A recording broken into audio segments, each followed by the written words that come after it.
In today's video, I'm going to teach you how to add custom CSS to WordPress in a simple and quick manner.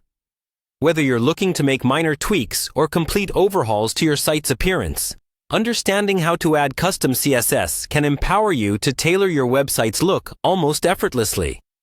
Let's dive into it. First things first, navigate over to wordpress.com.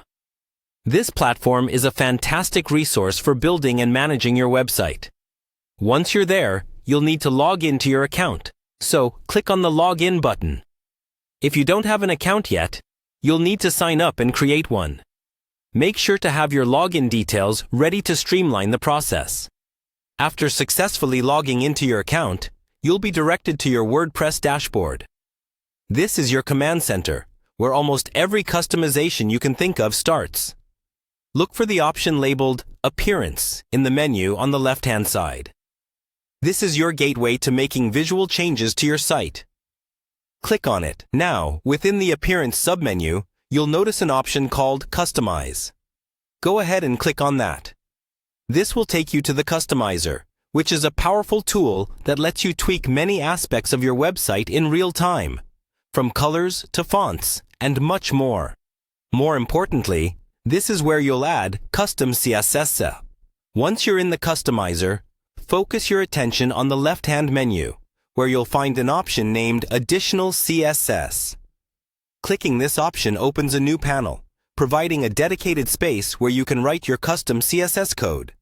If you're new to CSS, this is where you can experiment with styling rules to see how they affect your site's appearance. It's also worth mentioning that WordPress provides a preview pane on the right side of your screen, so you can immediately see the effect of your CSS changes without actually altering your site for visitors.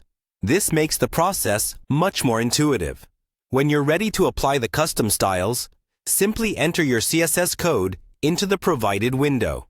Remember to save your changes by clicking the Publish button when you're happy with how everything looks. Your new styles will be instantly live, allowing your website visitors to see your updates immediately. And that's it. By following these straightforward steps, you've learned how to personalize your WordPress site with custom CSS. This skill not only enhances your site aesthetically, but also gives you a feeling of accomplishment as you see your custom styles come to life. So go ahead, experiment a little, and make your WordPress site truly your own. Thanks for following along, and happy styling!